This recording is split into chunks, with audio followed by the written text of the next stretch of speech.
Hello everyone, welcome back to Scaler's YouTube channel. In today's session, we will discuss the basics of networking for beginners. So if you want to know what actually happens behind the curtains, watch this video till the end. Have you ever wondered how many times a day we use the word network? Well, if you have a computer science background or work as a developer, you might use it a million times every day. Have you ever thought about what exactly a network is? How did it come into existence? And all that jazz? Well, today is the day we discuss and learn more about networking. Just imagine your life without laptops or PC in today's advanced world. Well, it's next to impossible to survive even one day without technology. With growing internet connectivity and increasing dependence on computers, networking has become a major part of our lives. Let's unveil what actually works under the hood. But before we dive into the further discussion today, we would request you all to take a moment and subscribe to our channel. Hit the bell icon to never miss an update from us. Without further ado, let's get started. We'll be following top to bottom approach and start from the basics. Today, we will cover quick concepts of networking, what is networking, history of networking, what is a home network, what is an office network, types of networking and structure, the final verdict. Hope the agenda is clear. Now let's directly jump into the video. Concepts of networking. When we talk about networking, there are a few terms mostly used by people while discussing computer networks or networking in general. In order to lay a clear foundation for the future, we decided to start our discussion by introducing these terms so that the concept that follows will be clear. Let's look at the different concepts in detail. First on the list is Wide Area Network, popularly known as WAN, covering the large part of the city. Another term is commonly used as LAN, Local Area Network, which covers a small area of a city like an office. Note, LAN is responsible for connecting the different systems located on the premises. Another and the most important concept is the internet that connects innumerable computers located globally. The next is the intranet, which is packed room computer network system that can only be used with authorized access.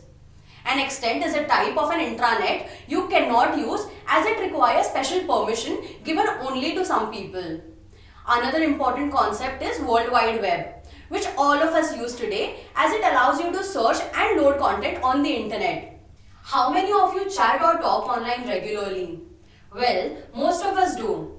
This is only possible because of instant messaging services provider including Google Talk, Windows Live Messenger, Skype and Yahoo Messenger. Making calls using the internet has become a day-to-day practice which is only possible because of voice over internet protocol that basically transfers voice over the internet and enables easy calling. A weblog is another important concept that we need to throw a light upon. It is an online inventory that consists of a series of entries. We are all aware of podcasts. Also, our next point on the agenda.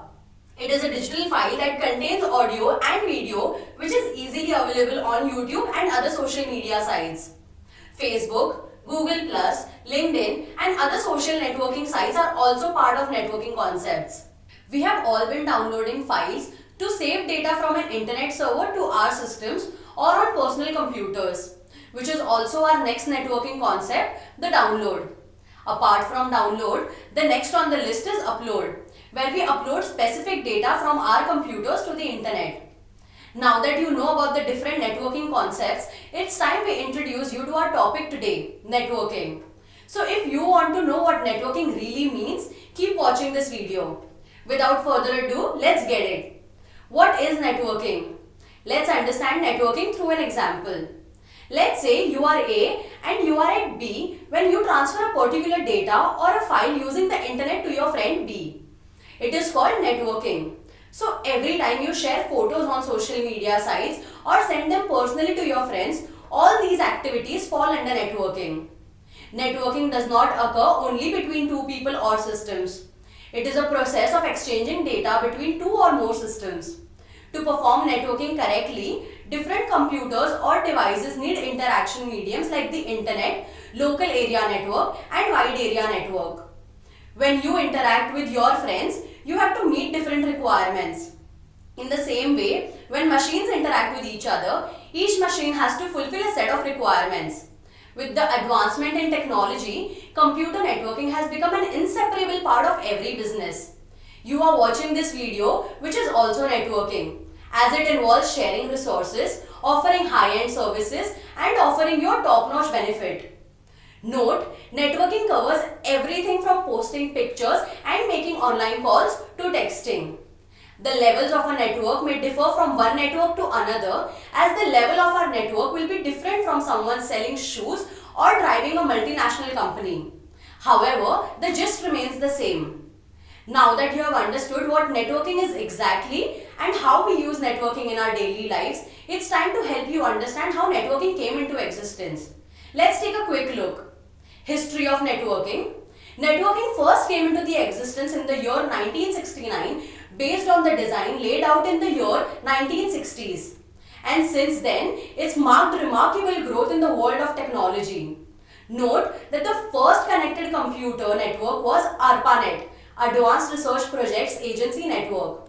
The goal of ARPANET was to keep the communication lines open to the USA and the USSR when deciding to exchange nuclear devices. In 1986, the National Science Foundation Network came online, which finally took the place of ARPANET in the year 1990s. In the same year, with the original BitNet, BitNet 2 was introduced to deal with the bandwidth issues. With this brief history of networking, let's go ahead and discuss other important topics for the day. Have you ever come across the word home network? If you have a computer science background or are interested in learning computers, and we believe most of you are, you surely have heard of this term. Let us quickly explain what home network is exactly. What is a home network? As the name suggests, the home network is a type of computer network that enables the communication between different devices located at a particular place or your home. Say you have got a printer at home that you can connect to different devices to get prints. This is an example of home network. A home network essentially improves the quality of life and is an important part of any smart home or an office. While talking about a home network, one thing you should remember is that a home network relies on multiple equipments such as data link, physical, network, and others. It has an entire infrastructure device that primarily includes a modem known to expose the Ethernet interface to the service provider's native communication infrastructure. Note, the modem is majorly available in two forms, the DSL modem and the cable modem. The next on the list is the router, responsible for managing network layers connectivity between the WAN and HAN. Another important type of home network is the network switch that allows different home network devices to communicate smoothly through the Ethernet. After the network switch, we have got a wireless access point that allows your wireless devices such as headphones or a mic to connect to the network. Another very important piece of equipment is the network bridge, which is majorly responsible for connecting two networks using a wired only device. The last yet another important home network equipment is physical connectivity, which gives you option to connect through wired or wireless communications. Wireless communication is preferred due to the ease of installation and the absence of mess created by cable wires. Now that you understand the home network in detail, it is time we take a closer look on the office network. Let's understand in detail what an office network means. What is an office network? In simple words, office network is an ideal combination of all the possible benefits of a home network and a corporate setup that makes it a great choice for office use. This network is majorly used in offices for everyday activities that use the LAN or the local area network. Using the office network, you can easily connect more than two computers directly, ensuring easy sharing or transferring files. We hope all the concepts discussed till now are clear. If you have questions about the topics we discussed, please let us know in the comment section below. We'll answer them definitely in no time. Our next topic is different types of networking and structures. A computer network that allows different computers to share files from one system to another smoothly, which is a result of networking. Networking never comes easy. However, with time, we all have become so used to it that it's impossible to identify we are actually networking. Next, we have highlighted the different types of networking and their structures briefly. Let's quickly look at it. Local area network. You might have used this type of networking in some way, as a local area network is a group of connected computers in a small building, a house or small area such as an office. Note, in this type of networking, the data transferred is at extremely high speed from one server to another at reasonable prices. Personal area network.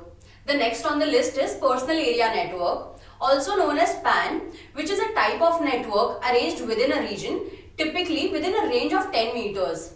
The laptops or computers, all of which you use at home, are all personal area networks. Further, the personal area network is divided into two parts, the wired personal area network and the wireless personal area network. We will discuss these later in other videos. Metropolitan area network. The next very important type of network is Metropolitan Area Network or MAN, responsible for connecting a larger geographic area. Note, government agencies mostly use MAN to connect to the general population and the industries. Apart from this, MAN is widely used in colleges. Most of you might be studying now or have studied under this network arrangement. Next up, wide area network. The last on the list is wide area network. As the name suggests, it is a network that extends over a large geographical area such as states or countries. Note, this network is bigger than all the other networks available. One of the most common examples of WAN is mobile broadband, which is used across countries. With this, we come to the end of our discussion today, which was about networking basics for beginners. I am sure you have understood everything we have discussed so far. If you have any questions or any doubts, you can ask us in comment section below and we would love to answer them all. Before leaving, let's quickly summarize the concepts we studied in today's session. We started our session by discussing the various concepts of networking and what it involves. Then we quickly moved to our main area of discussion, which was networking. We started by defining networking and used an example from our daily lives for more clarity. Later, we briefly discussed the history of networking and explained home networks and office networks with the help of real-life examples. We ended our session by talking about the different types of network and their importance. If you like this video, don't forget to press the like button, share this video and subscribe to our YouTube channel. Also hit the bell icon to enjoy all our latest videos. We will see you next time. Take care.